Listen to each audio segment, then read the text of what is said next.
Baik, selamat malam sudah sekalian. Malam. Di bahasa Indonesia judulnya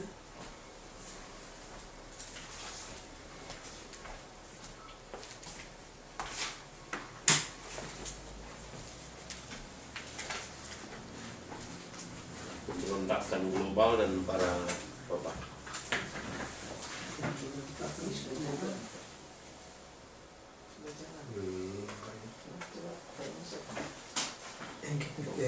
Pemberontakan global dan para bapak.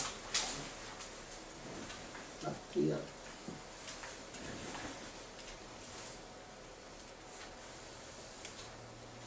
Ada berapa hal yang disebutkan di sini.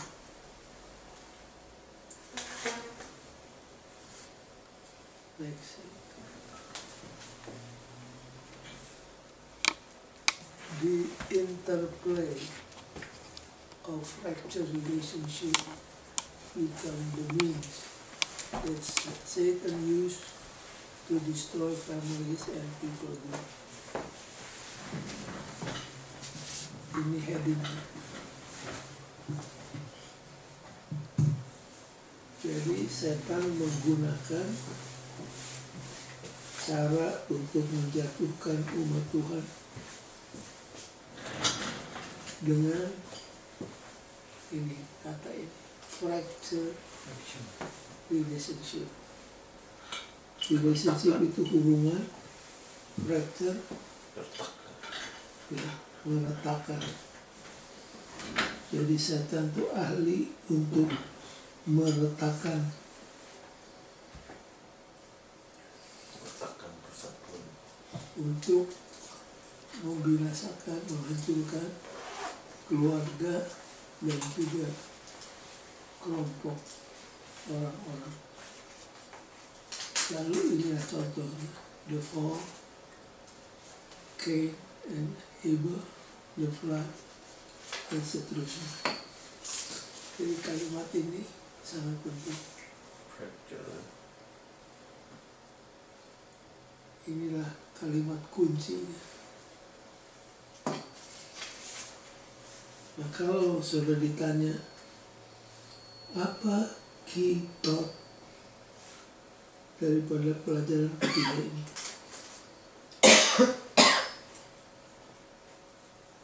kalau sudah dapat key thought itu, maka nanti saya akan lihat hubungan dari 6 peristiwa yang disebutkan dalam surah Sabat kita.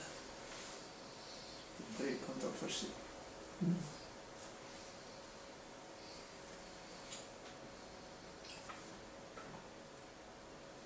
Key thought-nya terdapat pada introduction 2 paragraf terakhir.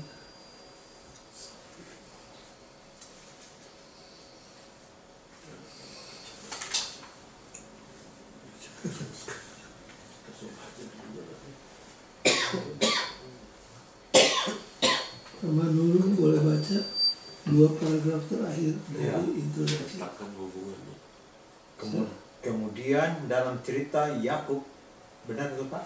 Ya, Kemudian dalam cerita Yakub dan Esau serta Yusuf dan saudara-saudaranya, kita melihat berlanjutnya keretakan hubungan menjadi sarana yang digunakan setan untuk menghancurkan keluarga dan kelompok masyarakat.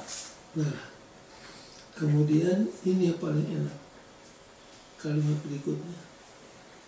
Namun dalam semuanya itu kesetiaan Allah terus berlanjut dalam menopang dan memelihara anak-anaknya yang sedang dikacaukan. Itu key thought-nya. Pengacauan. Jadi walaupun iblis berusaha meretakkan hubungan, fracture relationship, sibling, lalu ya kebanyakan sibling, tapi Tuhan tetap apa? Di tengah-tengah kesemuanya itu, kesetiaan Tuhan apabila ia sustain and nurture anak-anaknya yang diharas berkesinambungan. Jadi setan mencoba merusak hubungan keluarga, sahabat, tapi Tuhan tetap setia untuk menopang, menguatkan akan umat-umatnya yang diharas. Nah, kalau dapat kitab ini, maka akan lebih mudah bagi kita untuk mengerti pelajaran dari tiap-tiap section sekolah sahabat kita.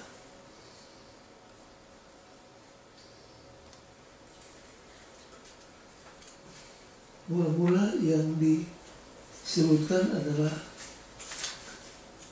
Kain dan Abel.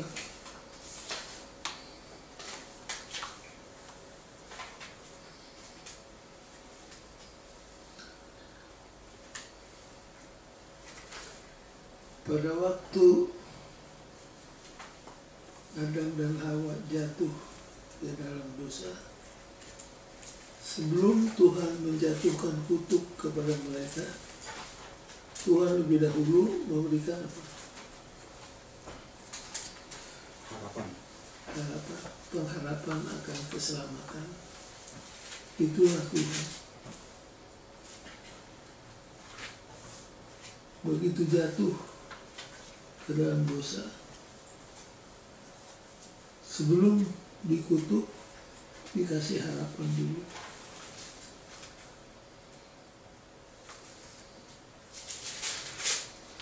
Beda dengan kita manusia. Kalau kita terbalik, kalau Tuhan tidak demikian. Sebelum mengutuk, menghukum, Tuhan berikan pengharapan.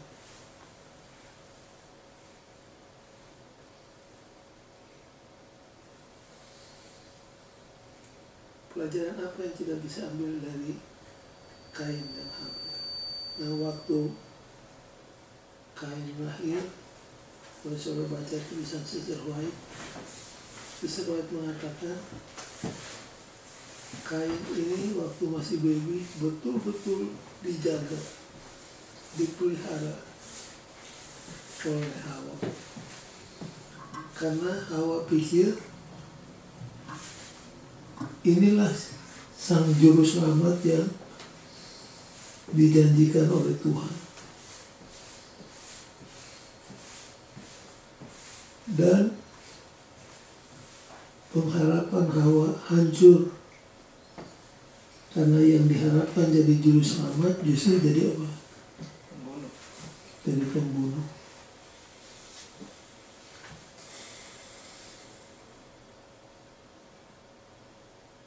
Lalu pelajarannya apa? Dari case yang pertama, Kain dan Habel, pelajaran apa yang kita bisa ambil? Ada banyak.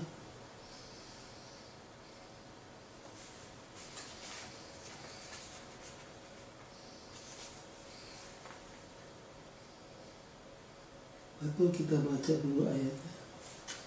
Kejadian pasal 4 ayat 1 sampai 15.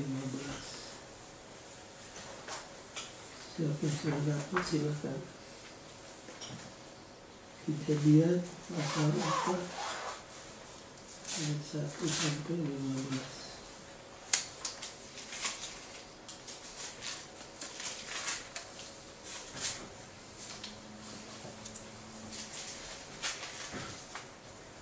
Kemudian manusia itu bersetubuh dengan Hawa, istrinya, dan mengandunglah perempuan itu, lalu melahirkan Kain.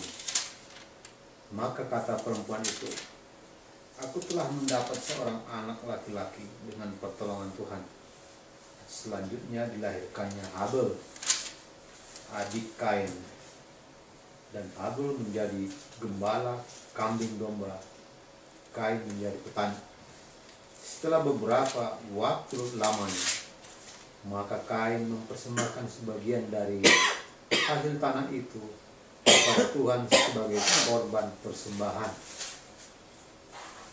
Habel juga mempersembahkan korban persembahan dari anak sulung kambing dombanya, yakni lemak-lemaknya.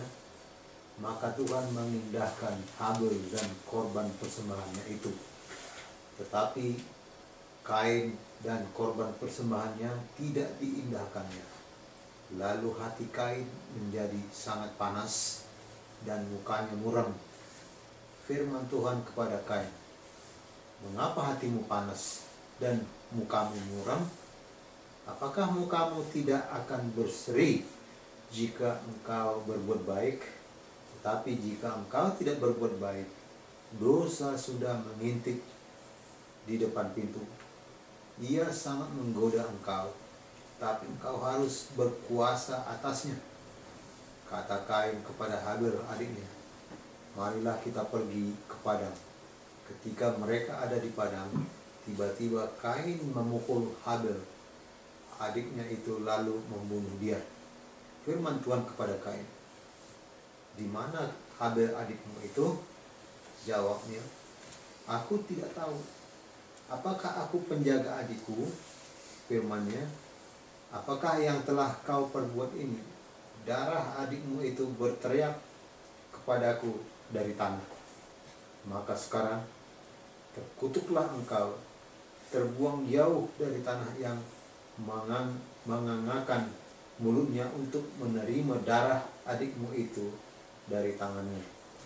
Apabila engkau mengusahakan tanah itu, maka tanah itu tidak akan memberikan hasil sepenuhnya lagi kepadamu.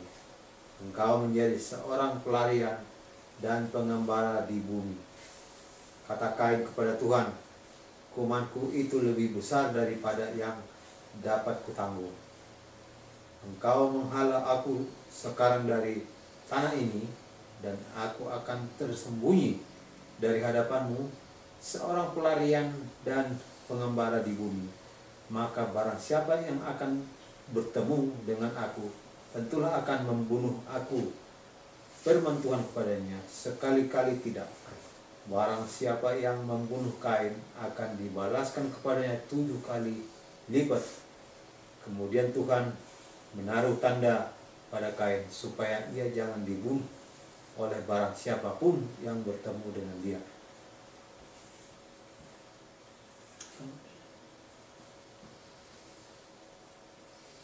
Kenapa persembahan Kain tidak diterima oleh Tuhan?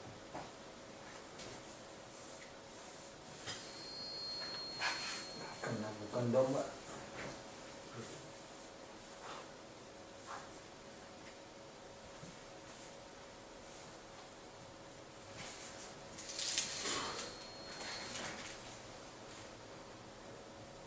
Itu yang sering ditanyakan, kenapa persembahan Kain tidak diterima oleh Tuhan?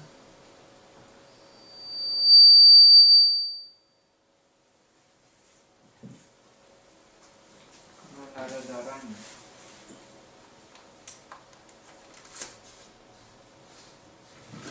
Tidak ada darah yang melambangkan Darah Kristus. darah Kristus.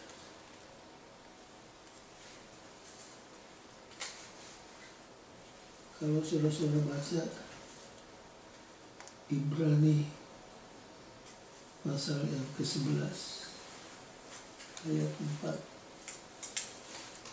di sana ada orang yang bisa menolong menerangkan kenapa sampai persembahan dari Kain tidak diterima. Coba kita buka Ibrani 11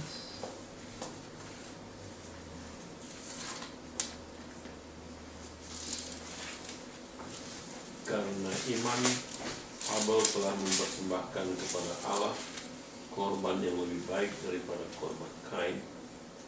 Dengan jalan itu ia memperoleh kesaksian kepadanya bahwa ia benar. Karena Allah berkenan akan persembahannya itu, dan karena iman ia masih berbicara sesudah ia mati.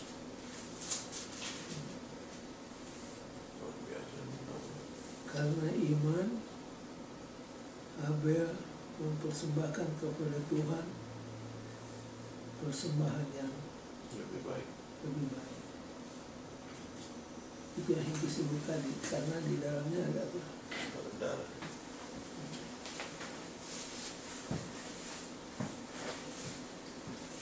Melalui mana? He obtained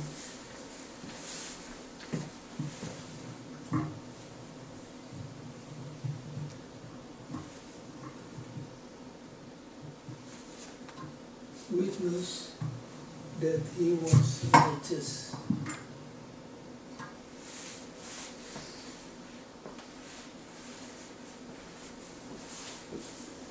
God testifying of his gifts, and through it he being dead still speaks. Masih ingat beberapa kuartal yang lalu kita bahas tentang Kain dan Habel.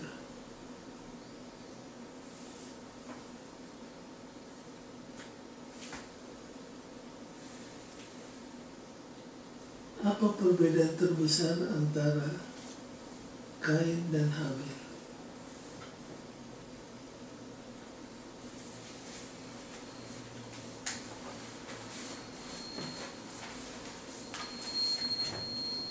Kalau membaca Ibrani 11 ayat 4 tadi, Iman. iman.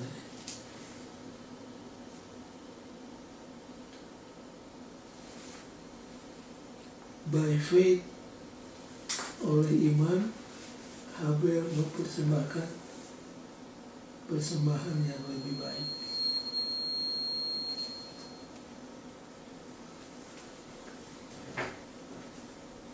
Melalui mana? He obtained witness that he was righteous. Dia benar karena mempersembahkan korban yang benar, ataukah dia persembahan korban yang benar karena dia benar?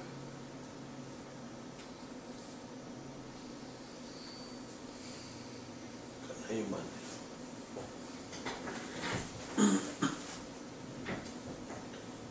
Atau saya kasih dua statement yang pernah saya berikan kepada saudara-saudara lalu dipilih. Ada berdosa karena dia sinful, ataukah Adam sinful karena ia berdosa?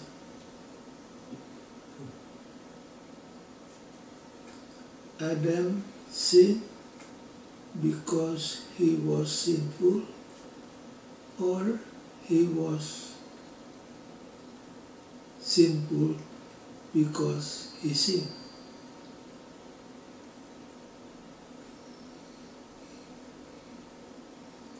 Mana benar?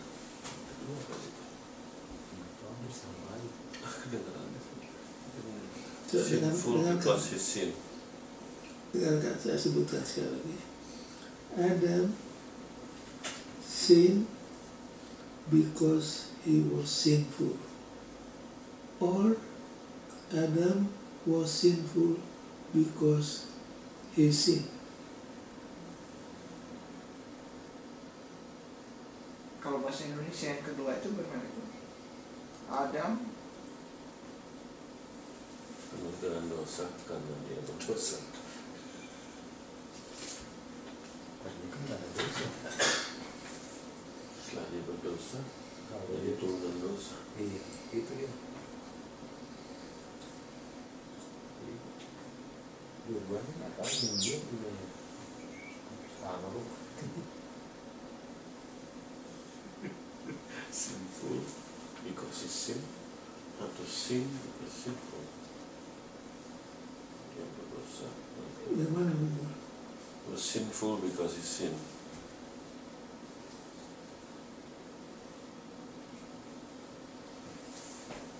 Daripada yang satunya, he was sin because he's sinful. Kain berdosa karena dia tidak mempersembahkan persembahan yang ada darahnya, ataukah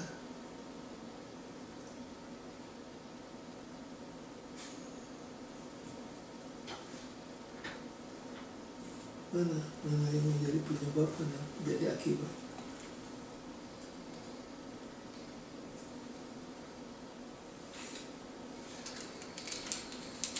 Kalau kita telah benar-benar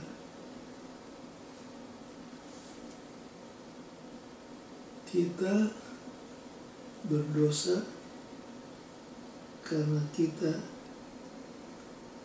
sinful, ataukah kita sinful karena kita berdosa? Ini pertanyaannya sangat tricky.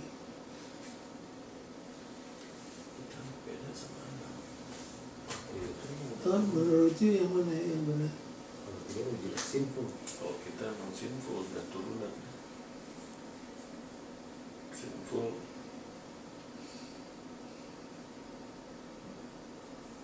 Sinful duluan atau sin duluan? sinful.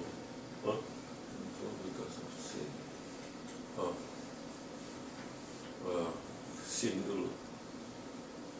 Karena kita ada turunan sin. Sin dulu jadi. Ya memang perdebatannya jadi ramai.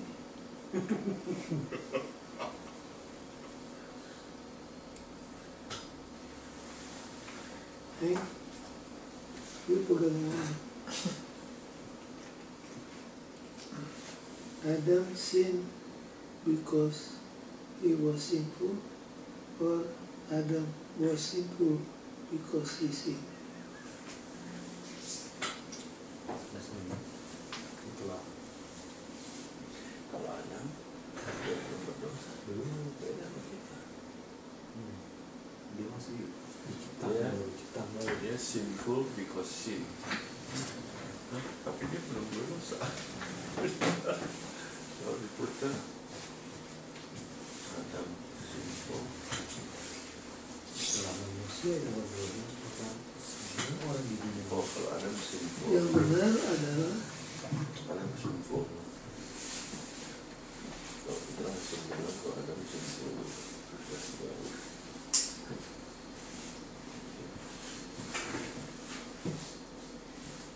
Sin has consequences. kalau Adam dia belum sinful, dia sudah apa?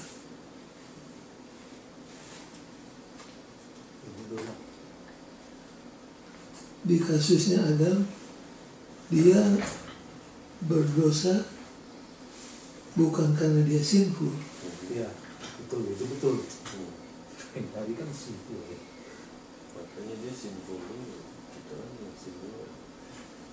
Dia sinful oleh karena jadi Kain apakah karena he was not righteous lalu diberikan persembahan yang tidak berkenan kepada Tuhan? Habel sebaliknya, karena dia righteous, dia berikan persembahan yang benar. Jadi cause and effect-nya kelihatan. Kalau kita berdosa karena kita apa? Sinful. Sinful ya. Waktu kita lahir, Kita berdosa. kecenderungan untuk berbuat dosa ada pada kita. Tendensi.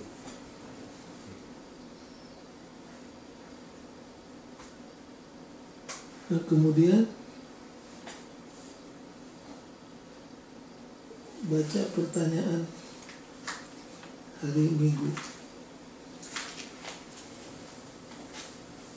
Saya tolong dibaca.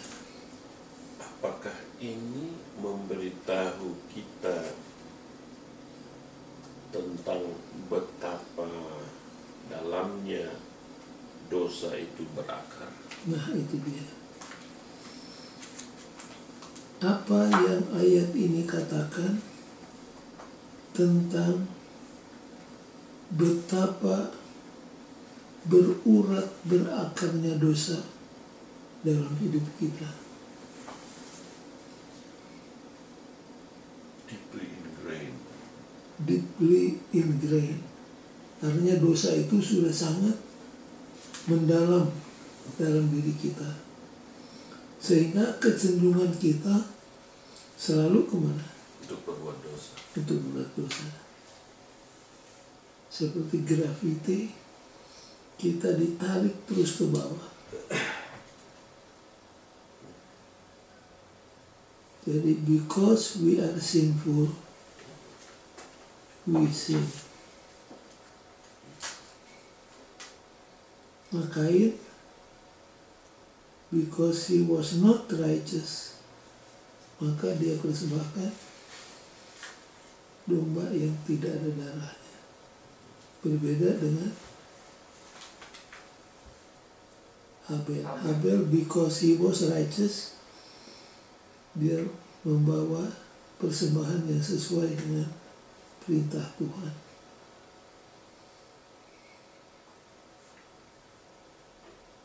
Jadi kalau Yesus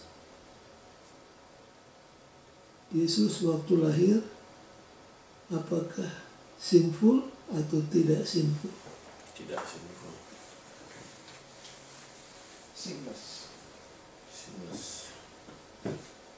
Waktu Yesus lahir apakah dia seperti Adam sebelum jatuh ke dalam dosa ataukah seperti Adam sesudah jatuh ke dalam dosa? Sebelum Adam jatuh ke dalam dosa.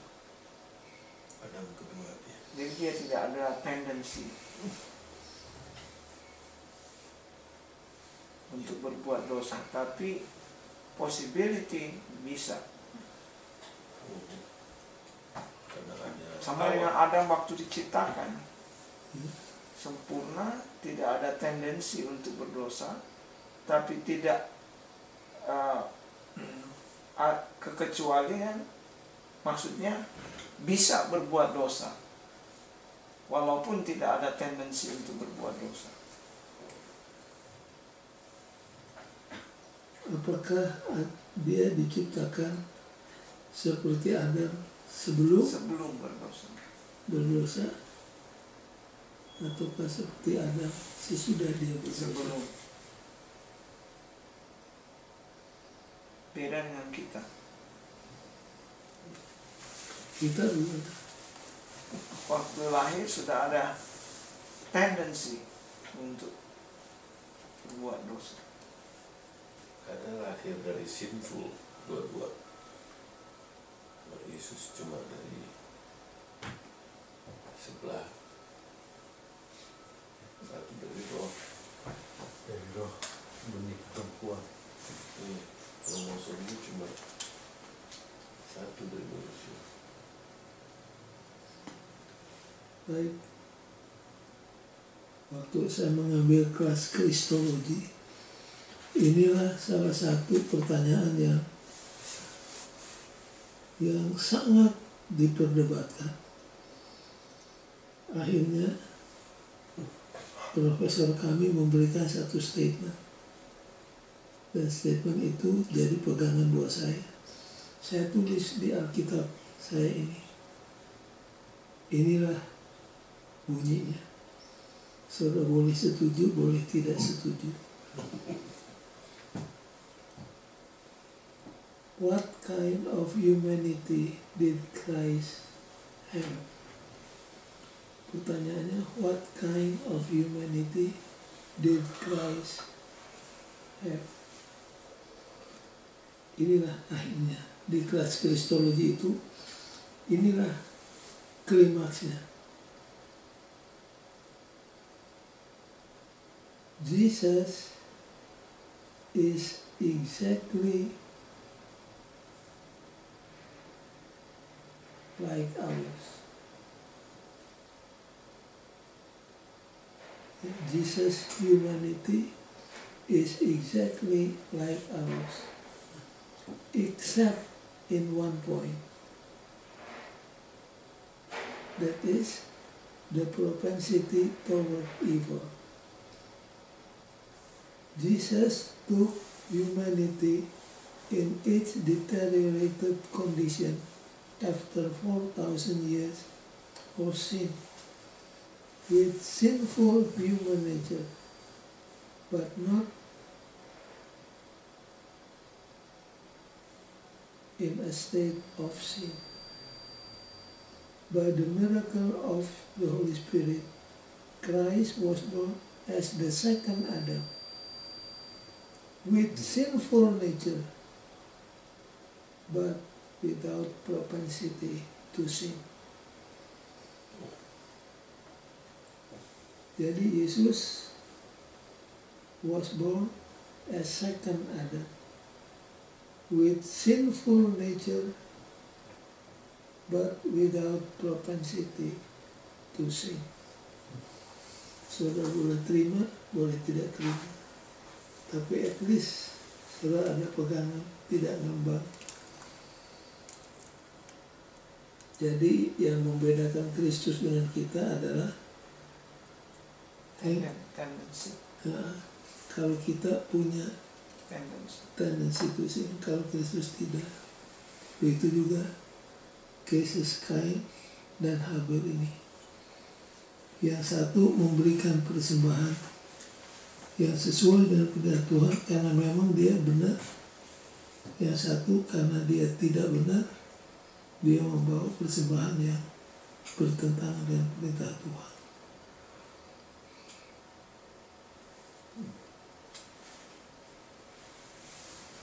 Kemudian global rebellion yang mengerikan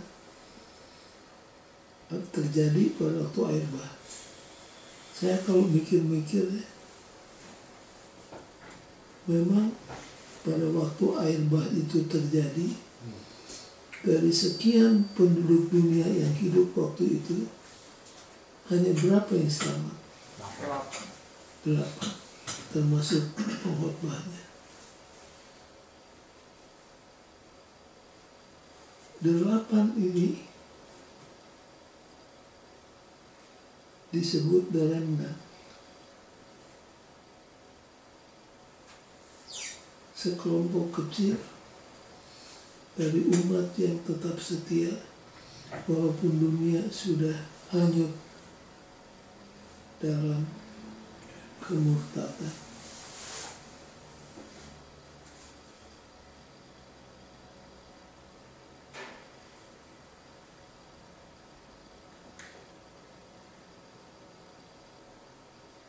Coba buka pelajaran kita hari Senin.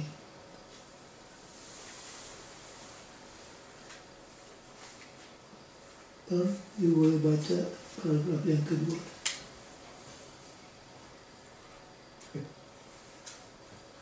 Walaupun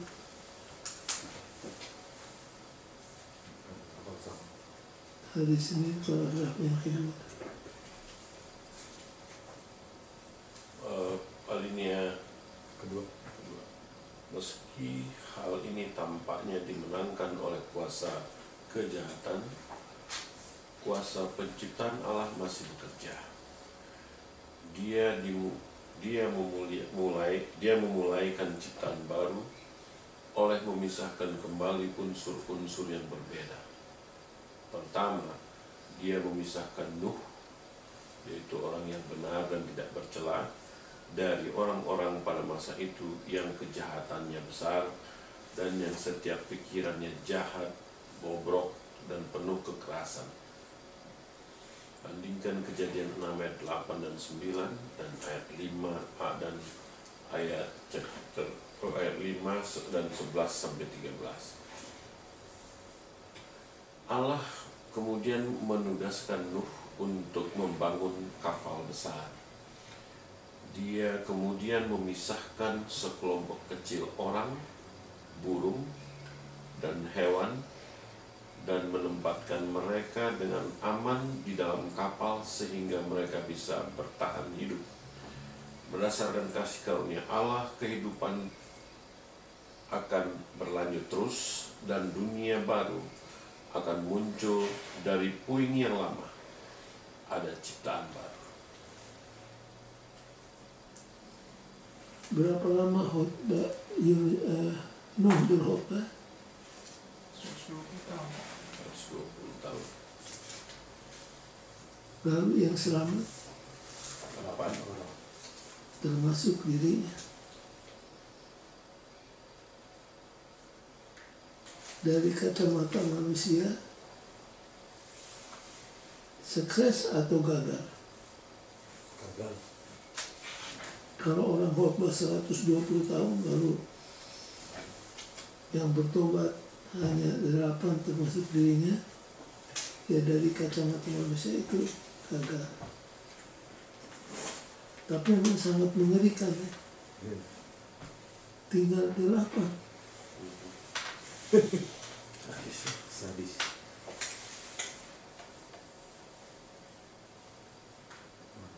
Minat yang selamat.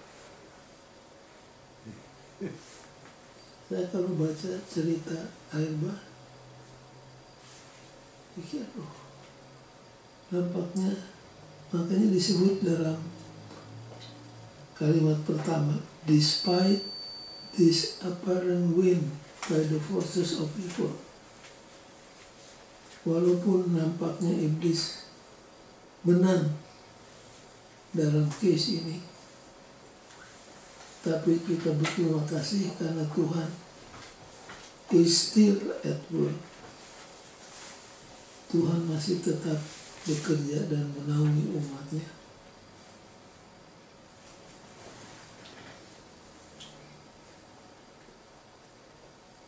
Kalau saudara renungkan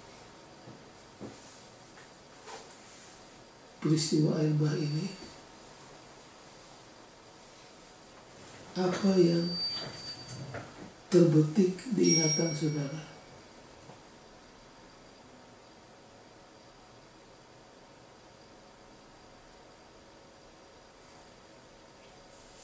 Remnant.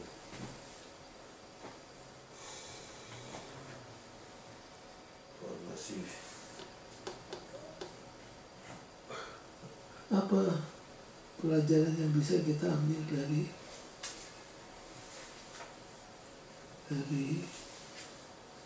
peristiwa air bah? Tuhan masih bekerja melalui umat yang sisa.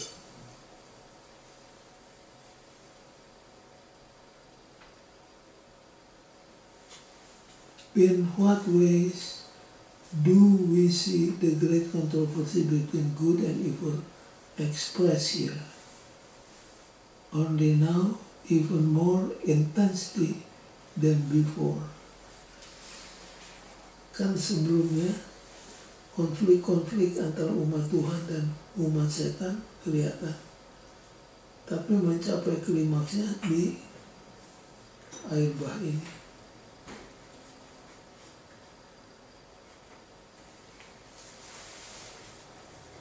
Dan sekilas lintas setan Menang. Apparent victory of the force of evil. Kelihatan. Kalau tidak ada campur tangan Tuhan, mungkin habis semua ya. Itu poinnya. Itu poinnya. Tuhan masih bertahan. Bahwa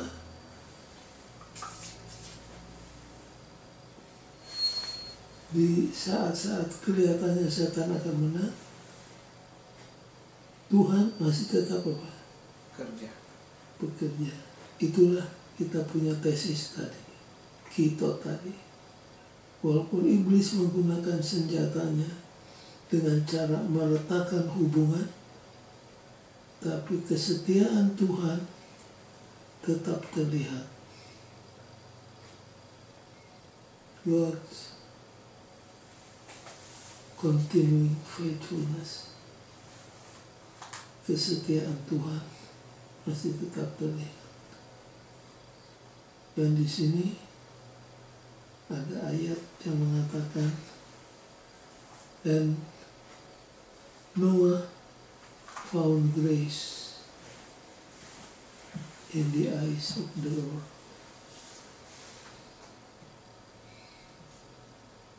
Masih ingat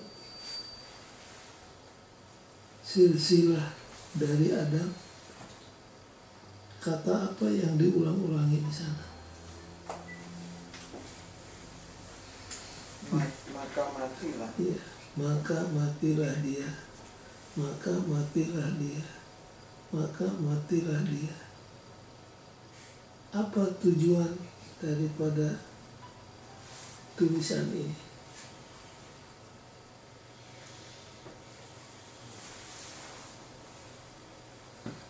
Tujuannya untuk memberitahukan bahwa oleh karena dosa, kematian menjadi universal. Kematian menjadi sesuatu yang universal. Kalau bahasanya Paulus, oleh karena dosa masuk ke dunia, maka kematian pun ikut menyusul, dan itu spread to all men. Roma pasal 5 ayat 12. Pemandu boleh tolong baca? 12.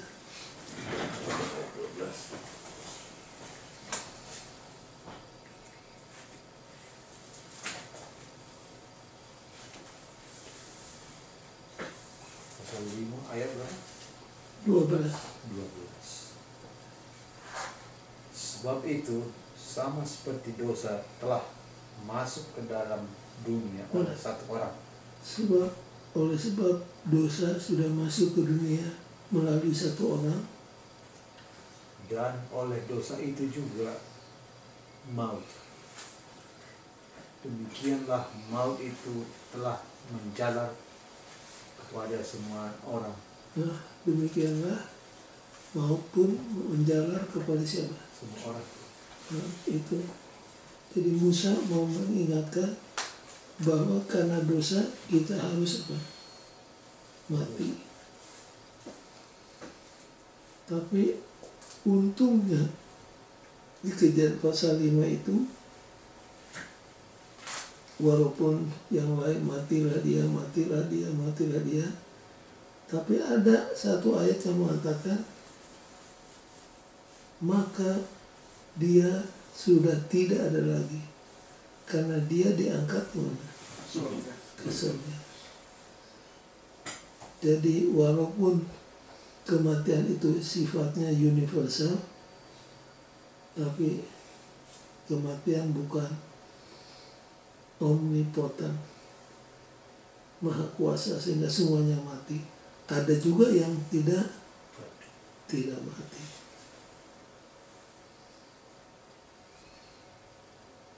Ini juga karena God's faithfulness.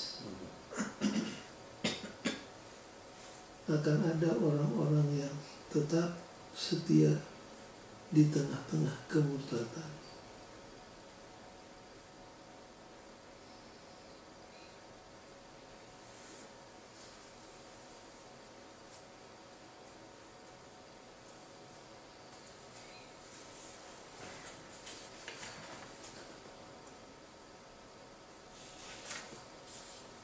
Kemudian masuk kita kepada Bapak segala orang percaya, Abraham.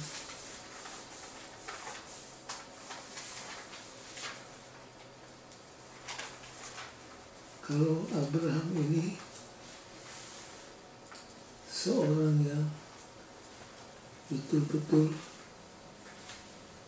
beriman kepada Tuhan,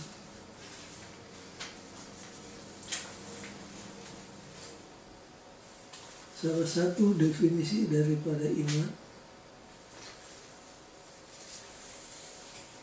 terdapat dalam buku Yusak. Biasanya kita kalau disuruh mendefinisikan iman, kita buka Ibrani 11. Ibrani 11 ayat yang pertama. Itu tidak salah.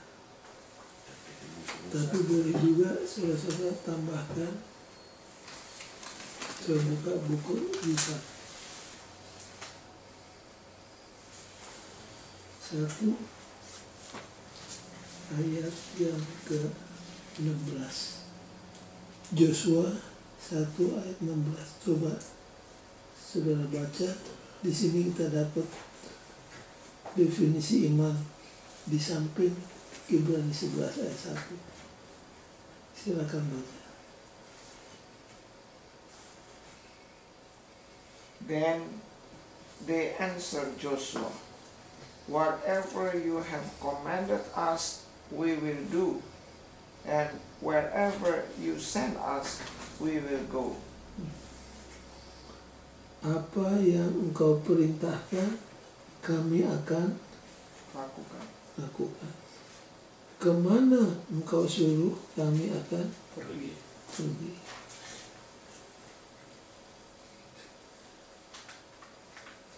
Kecuali Kalimantan dan Irian.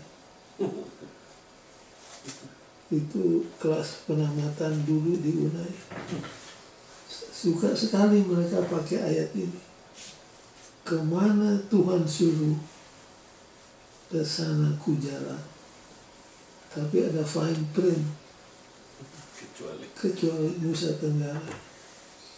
Memang dulu anak-anak dari jurusan kependetaan deg-degan kalau sudah tamat dari sekolah di UNAI, tamat kependetaan, ini saya mau dilempar kemana ini? Dan tempat yang sangat ditakuti waktu itu adalah Kalimantan dan Nusa Tenggara. Lalu Uni Timur, Ambon dan Sangir saya dengar.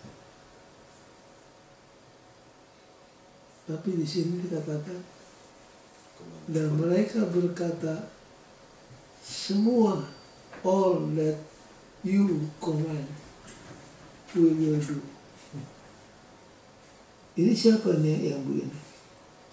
Kemana saja disuruh, aku Abraham. Sembelih Ishak, dia apa? Tinggalkan Ur, pergi ke tempat yang dia sendiri tidak tahu di mana itu tempat. Dia pergi. Itu adalah apa? Iman. Jadi, the essence of faith, esensi inti daripada iman adalah trusting God. Trusting God. Bapak-bapak biasanya suka bermain jump and catch. Jump and catch. Anaknya dikasih berdiri di satu tempat yang lebih tinggi dari bapaknya. Kemudian bapaknya katakan apa? Jump. Dan itu anakmu mana? Jump. Karena bapaknya akan tangkap. Komunis pakai ini untuk mengindoktrinasi pengikutnya. Cuma waktu disuruh jam, begitu anak itu jam, dibiarkan terjerembab ke tanah. Don't ever trust anybody.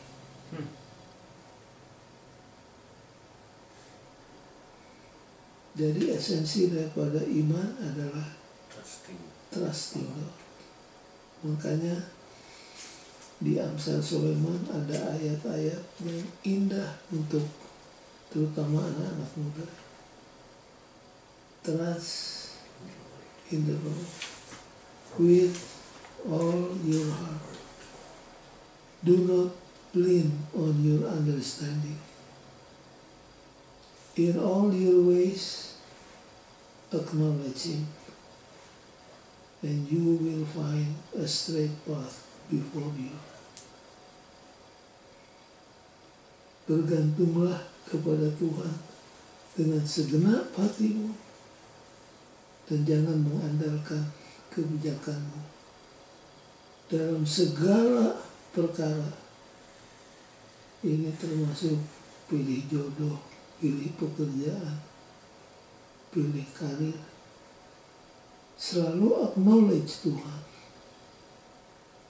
Kalau kamu lakukan ini, maka kamu akan melihat jalan yang lurus di hadapanmu. Itu ayat indah sekali, Amsal pasal 3 ayat 5 dan 6.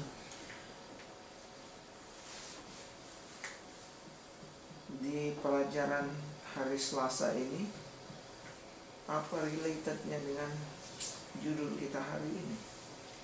Jadi great kontroversinya kelihatannya di mana ini? Mengenai kasus Abraham.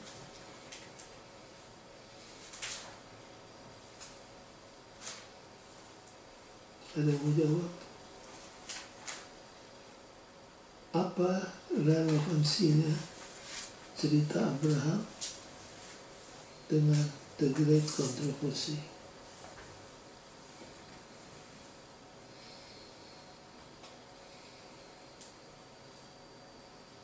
Kan The Great Controversy itu merupakan the overarching theme of the Bible, di mana semua kebenaran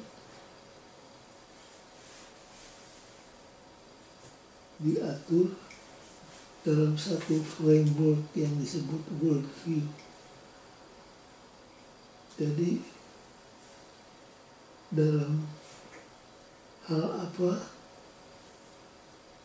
cerita tentang Abraham berkaitan dengan The Great Controversy? Jawabnya apa?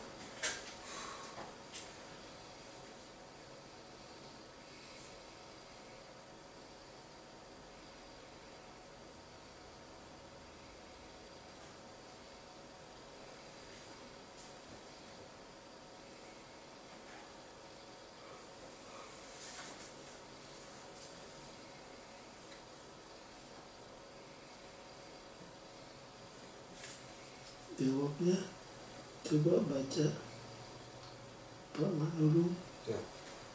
paragraf terakhir hari Selasa. Pengorbanan yang dituntut dari Abraham bukan saja untuk kebaikannya sendiri atau hanya untuk keuntungan daripada generasi mendatang, tapi itu juga untuk menjadi pelajaran bagi penghuni surga dan dunia-dunia lain yang tidak berdosa. Arena pertarungan antara Kristus dan setan, arena di mana rencana penebusan itu dilaksanakan, adalah merupakan sebuah buku pelajaran bagi alam semesta. Oleh sebab Abraham telah menunjukkan satu kekurangan iman di dalam janji-janji Allah, setan telah menuduh di hadapan malaikat-malaikat dan di hadapan Allah bahwa dia telah gagal untuk memenuhi syarat perjanjian itu, dan dia tidak layak untuk menerima berkat-berkatnya. Allah ingin membuktikan kesetiaan hamba-Nya di hadapan segenap surga untuk menunjukkan bahwa tidak ada sesuatu selain penurutan yang sempurna dapat diterima, dan untuk menyatakan dengan lebih jelas di hadapan mereka rencana keselamatan itu. Jadi respons daripada Abraham yang walaupun berat, tapi respons itu menunjukkan benar-benar Abraham orang yang punya iman yang luar biasa. Jadi korban yang dituntut dari Abraham bukan hanya untuk kebaikannya sendiri, bukan hanya untuk generasi berikutnya, tapi it was also for the instruction of the sinless intelligences of heaven and of other world. Di sinilah gereja-gereja di luar Advent tidak menyentuh hal ini. Kalau kita di gereja Advent, kita bicara banyak tentang penduduk dari bumi-bumi lain.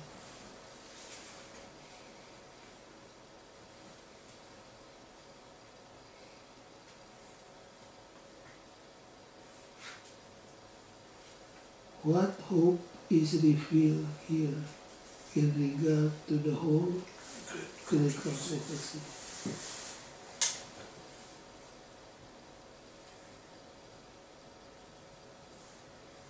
Sebagaimana Abraham oleh iman hendak mengorbankan Ishak,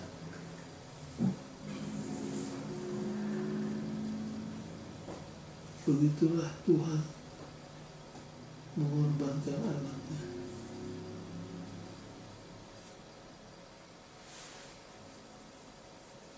Siapa yang dilambangkan oleh domba itu? Yesus Kristus. Yesus. Masih ingat waktu Ishak dibawa oleh bapaknya menuju ke Bukit Moria?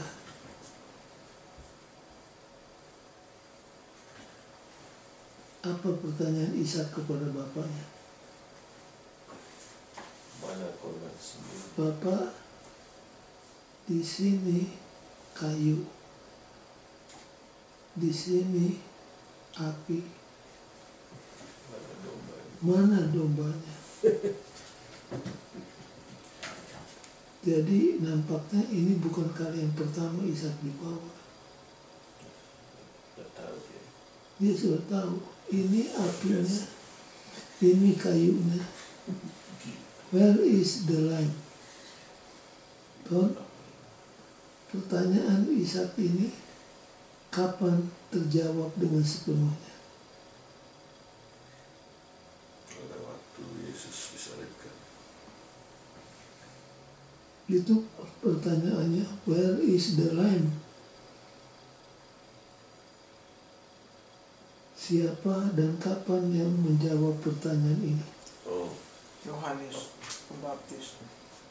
Yang menjawabnya adalah lihatlah. Yohanes Pembaptis waktu dia berkata, Lihat anak domba. lihatlah anak domba Allah yang mengangkut dosa Isi dosa seisi dunia ini. Jadi pertanyaan itu baru terjawab beberapa abad sesudah itu. Di mana dombanya? Pak, di mana dombanya?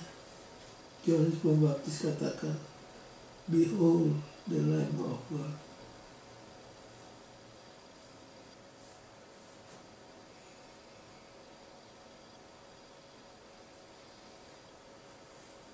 Tapi hidup Abraham walaupun disebut bapak orang percaya tidak selalu menang.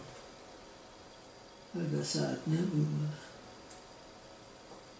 dia menunjukkan ketidakpercayaannya. Tapi trennya bagaimana? Trennya naik dan ke depan. Itulah yang dilihat oleh Tuhan. Tren daripada kehidupan kita. Baik, kemudian kita masuk di yang sangat interesting. Yakub dan siapa? Esau.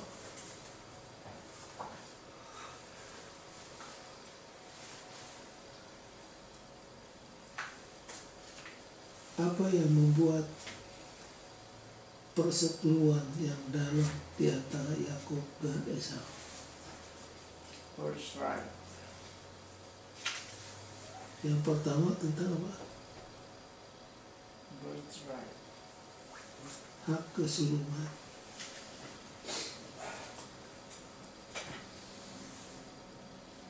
Berapa kali katanya ditipu? 2 kali. Yang satu yang mana? Kesulungan. Satu lagi berkat.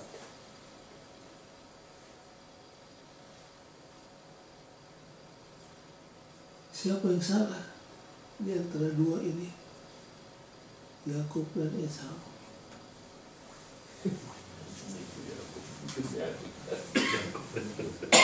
Yang salah siapa? Mamanya. yang suruh itu Mamanya benar kok yang nguping. iblis, setan suruh dia.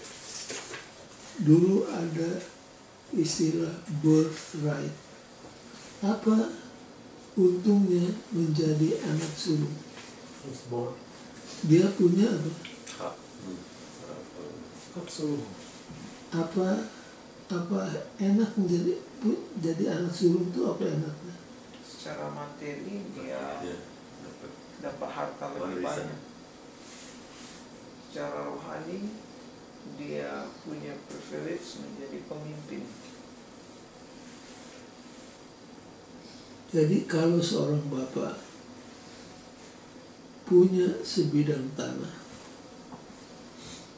anaknya ada 3,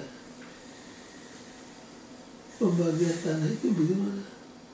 Dibagi 4. Dibagi 4. Anak yang ketiga dapat 1 kapling, anak kedua 1 kapling, anak pertama 2 kali 2 kapling. Jadi dia selalu dapat double portion.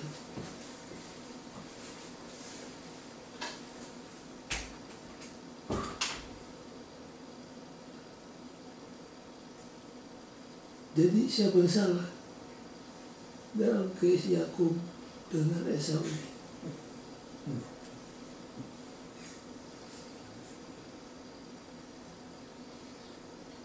Nah, kalau saudara baca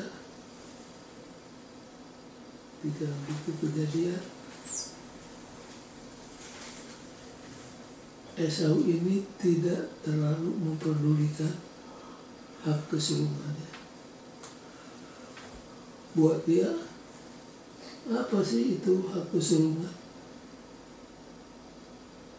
Sehingga dia mau untuk membarter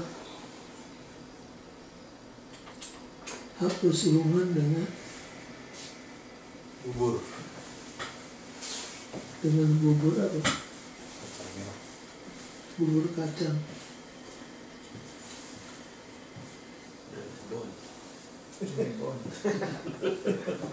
Itu makanan favorit di Unclub dan di Unai pada hari Sabtu.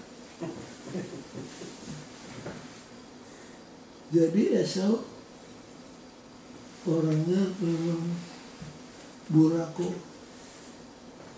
Maklumlah dia lebih senang berburu. Bukan orang yang senang di rumah, tapi orang yang senang di luar rumah. Menganggap enteng sesuatu yang sebenarnya sangat mahal.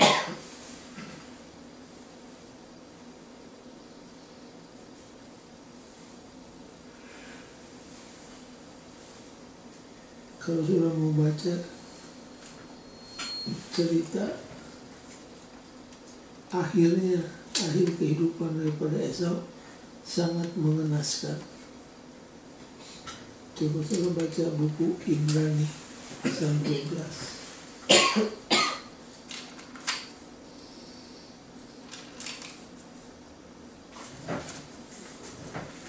Buka dalam buku Ibrani.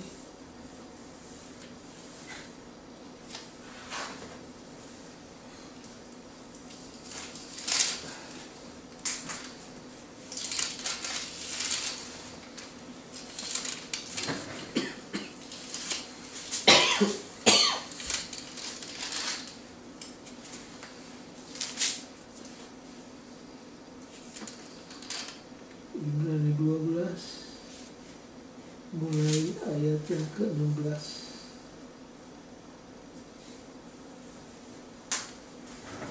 Ton, boleh baca? Janganlah ada orang yang menjadi cabul atau yang mempunyai nafsu yang rendah seperti Esau, yang menjual hak kesulungannya untuk sepiring makanan. Kemudian terus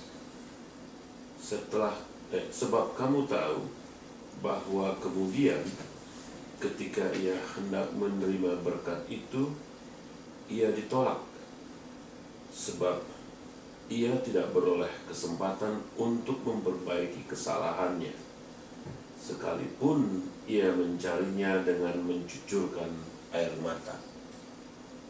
jadi pintu kasihannya udah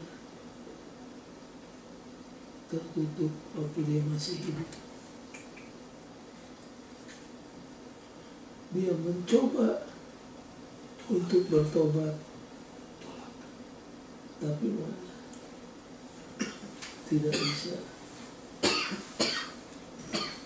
Karena Esau ini orang yang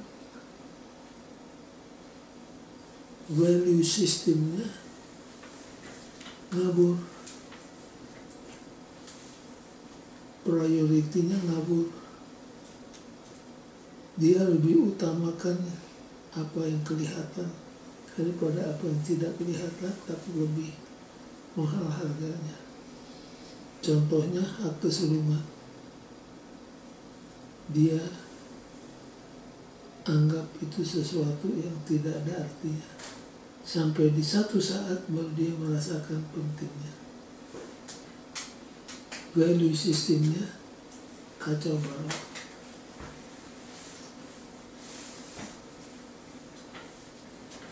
Nah, kita diajar oleh Yesus, carilah dahulu kerajaan surga dengan segala kebenarannya. Maka semuanya yang lain yang diperlukan dalam hidup akan ditambahkan. Jadi kita juga jangan sampai seperti Esau, daftar prioritasnya, value sistemnya upside down. Ini yang menyebabkan sampai akhirnya dia punya pintu kasihan tertutup waktu dia masih hidup. Dia mencoba untuk kembali tapi tidak bisa. Ini case mirip dengan case-nya siapa? Di Perjanjian Baru. Dengan case-nya Judas Iskariot. Judas dikasih kesempatan oleh Yesus berulang kali. Seharusnya waktu Yesus membasuh kaki Judas, itulah saat yang terbaik untuk apa? Untuk bertobat. Tapi fail. Akhirnya menggantung diri. Ada persamaan antara Judas dengan Esau.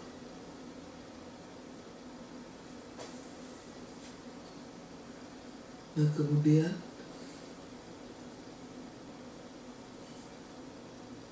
ada 2 kali Tuhan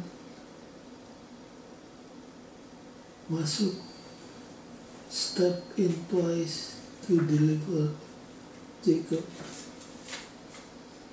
Pertama kali melalui satu mimpi yang diberikan kepada Laban supaya jangan menjamah Yakub. 2 kali Tuhan menyelamatkan dia. Satu dengan memberikan mimpi kepada Laban. Yang kedua in person, secara badani Tuhan bergumul dengan Yakub dan membuat dia timpang. Pada waktu fajar hendak menyingsing, musuh Yakub berseru, "Lepaskan aku, karena fajar akan segera menyingsing." Tapi Yakub bukan. Dia bergantung terus. Dia bilang, "Saya tidak akan melepaskan kamu sebelum kamu memberkati." Nah, kalau baca tulisannya White, kita harus seperti Yakub bisa menang walaupun kita bergumul dengan Tuhan. Bagaimana sampai kita bisa menang? Kalau kita terus pegang Tuhan, bergumul dengan Dia.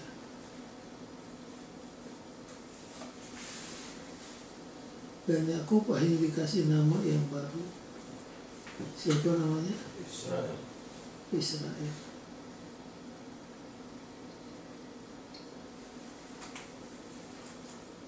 Saya mau nanya sama Anton, itu nama baru betulan tuh?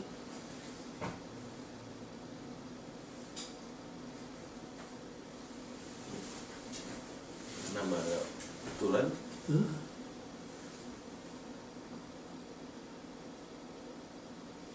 Ini punya nama baru apa?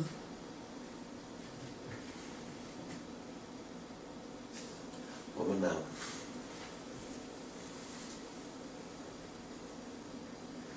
Nama istilah.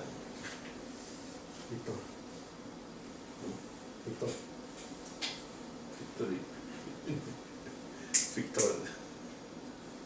Israel itu artinya apa? Pemenang.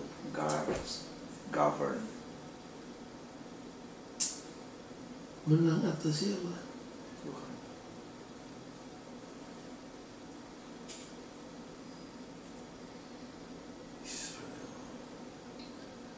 Nah, kalau saya baca terus Alkitab dan Roh Nubuat, kita diajak untuk seperti Yakub, bergumul dengan Tuhan, dan jangan lepaskan Tuhan sebelum Dia berikan apa? Berkatnya.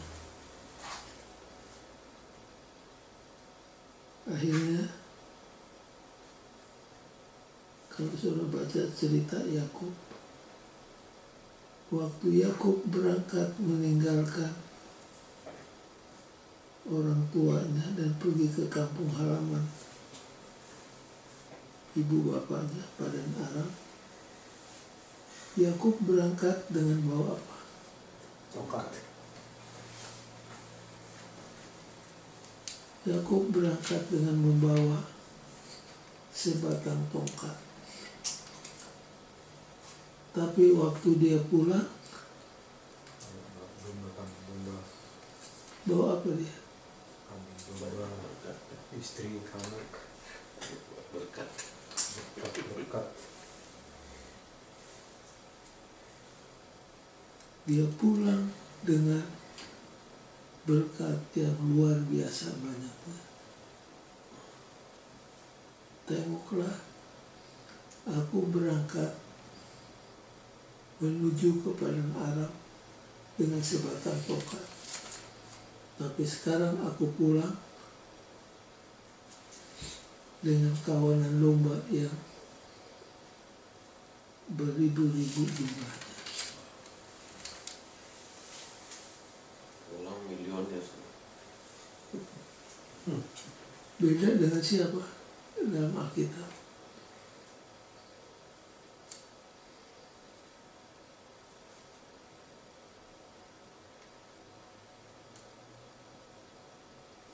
Beda dengan siapa?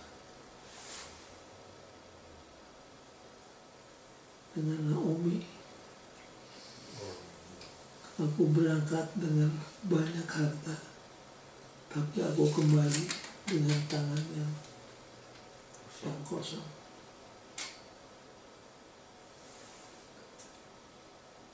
Tuhan masih ingat waktu Yakub mau dibunuh oleh Esau dan dia kabur atas anjuran ibunya.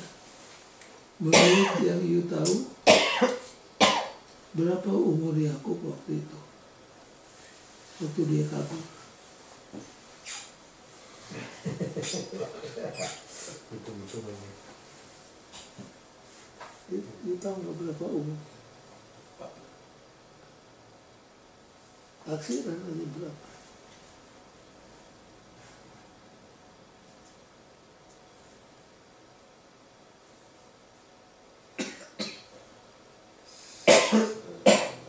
Kan ibunya bilang kabur aja karena abangmu mau bunuh sama kamu. Kabur, dia kabur. Umur berapa itu? Dan dia harus jalan ratusan mil. 77. Saya tanya sama banyak orang, mereka katakan 30, 40, paling tinggi 50.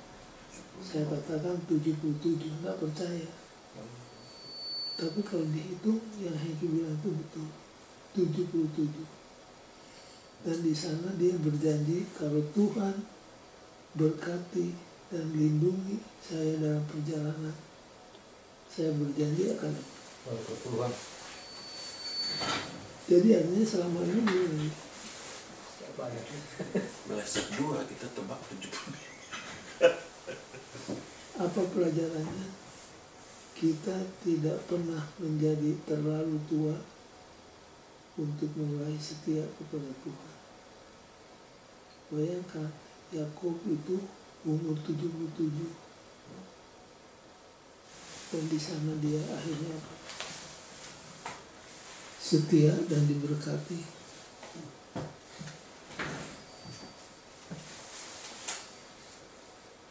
Yang enak dari cerita Yakub itu yang mana? Yang paling enak adalah waktu Yakub mengaku dosa, minta ampun kepada Tuhan, dan malamnya dia tidur karena tidak ada bantal, kepalanya dibaringkan di mana? Batu. Di atas batu. Nah, saudara coba tidur di atas batu.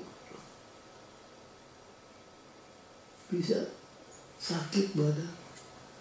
Tapi hebatnya Yakub, bantalnya batu tapi mimpinya indah.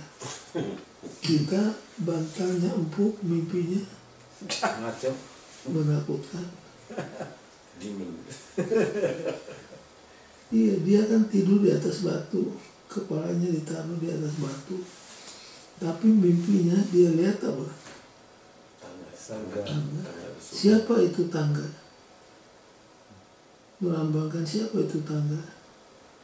Kalau baca Yohanes 1 ayat 51, tangga itu melambangkan Yesus yang menghubungkan surga dan dunia. Itulah yang memberikan harapan pada Yakub.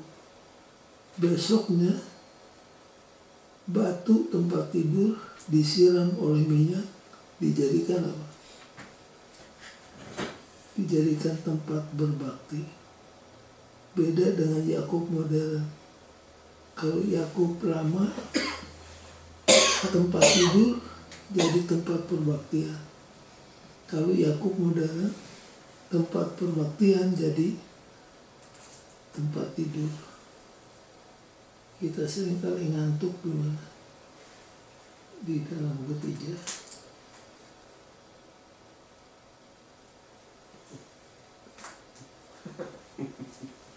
Ya kalau Yakub ini kan tempat tidur jadi tempat perbaktian. Kalau kita enggak, tempat perbaktian jadi tempat tidur. Dan kemudian ditutup dengan cerita yang sangat indah, Yusuf dan saudara-saudaranya. Yusuf ini bersama dengan Daniel adalah dua tokoh Alkitab yang dosanya tidak disebut. Kalau Daud, Musa, Abraham, semua ada dosa-dosa yang disebut. Tapi bila mana tiba kepada Yusuf dan Daniel, tidak ada dosa mereka yang disini. Tapi bukan berarti mereka tidak berdosa. Yusuf ini adalah a type of Christ, lambang daripada Kristus. Dalam hal apa? Sesudah saudara-saudaranya itu menyesal dan bertobat, Yusuf kemudian kasih tahu sama mereka, sayalah Yusuf, dan bukan kamu yang mengirim saya ke Mesir, tapi siapa? Tuhan melalui providence-nya telah mengirim aku ke Mesir supaya bisa menyelamatkan banyak orang. Dari ujung ke ujung cerita Yusuf adalah cerita kemenangan. Dan dia adalah lambang daripada Yesus yang juga tersiksa tapi akhirnya menjadi juru selamat untuk manusia.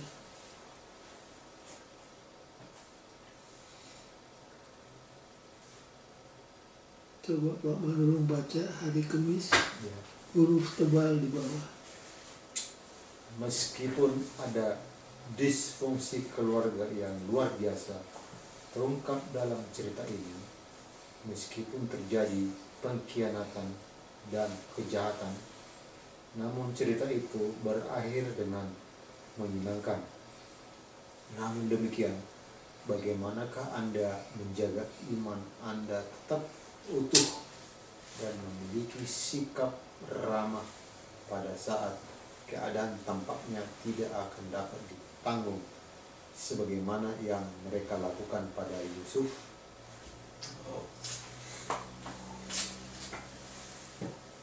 Yusuf itu hebat.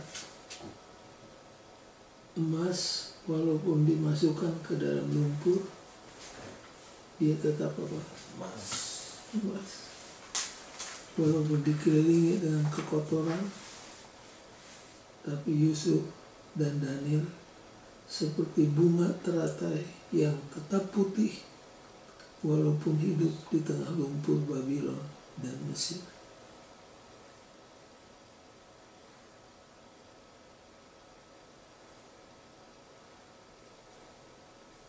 Kalau saudara baca ayat yang terakhir, Kejadian 45 ayat 4 sampai 11, kita melihat fokus yang sebenarnya dari kehidupan Yusuf. Kita baca lalu kita akhiri pelajaran kita. Kejadian 45 ayat 4 sampai 11.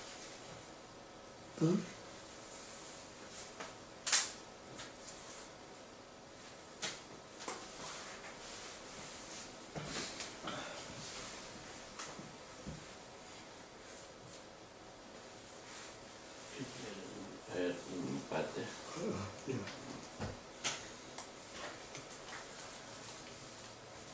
Lalu kata Yusuf kepada saudara-saudaranya itu, marilah dekat-dekat. Maka mendekatlah mereka. Katanya lagi, akulah Yusuf, saudaramu, yang kamu jual ke Mesir. Tapi sekarang janganlah bersusah hati dan janganlah menyesali diri, karena kamu menjual aku ke sini. Sebab untuk memelihara kehidupanlah Allah menyuruh aku mendahului kamu. Karena telah 2 tahun ada kelaparan dalam negeri ini, dan selama 5 tahun lagi orang tidak akan membajak atau menuai. Maka Allah telah menyuruh aku mendahului kamu untuk menjamin kelanjutan keturunanmu di bumi ini, dan untuk memelihara hidupmu sehingga sebagian besar daripadamu tertolong. Jadi bukanlah kamu yang menyuruh aku ke sini, tetapi Allah. Dialah yang telah menempatkan aku sebagai bapa bagi Firaun dan tuan atas seluruh istananya, dan sebagai kuasa atas seluruh tanah Mesir. segeralah kamu kembali kepada Bapa dan katakanlah kepadanya, beginilah kata Yusuf anakmu, Allah telah menempatkan aku sebagai Tuhan atas seluruh Mesir, datanglah mendapatkan aku, janganlah tunggu-tunggu. Engkau akan tinggal di tanah Goshen dan akan dekat kepadaku, engkau serta anak dan cucumu, kambing, domba, dan lembu sapimu, dan segala milikmu. Di sanalah aku memelihara engkau, sebab kelaparan ini masih ada 5 tahun lagi, supaya engkau jangan jatuh miskin bersama seisi rumahmu dan semua orang yang ikut serta dengan engkau. Cerita yang sangat menggugah hati. Yusuf adalah lambang daripada Kristus yang datang memberikan keselamatan.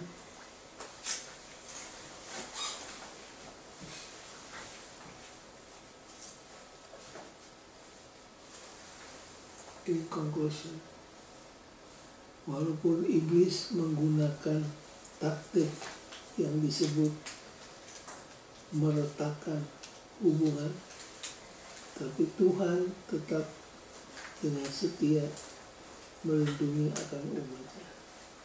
Itu pelajaran yang pertama. Setan mencoba meretakkan hubungan, tapi Tuhan tetap di dalam kesetiaannya untuk menyelamatkan kita. Yang kedua, learn to think before we act. Jangan seperti Esau, tidak berpikir, langsung jual hak semua, akhirnya dia menderita. Think before you act.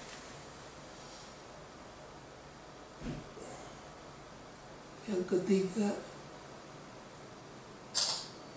kita lihat setan menggunakan siasat fracture relationship untuk membinasakan keluarga dan people group. Tapi melalui kesemuanya ini, Tuhan campur tangan dan Tuhan tetap setia untuk menjaga akan umat-umatnya. Baik, apakah ada tambahan atau pertanyaan dari saudara-saudara? Kalau ada silakan, kalau tidak ada, kita akan akhiri pelajaran kita.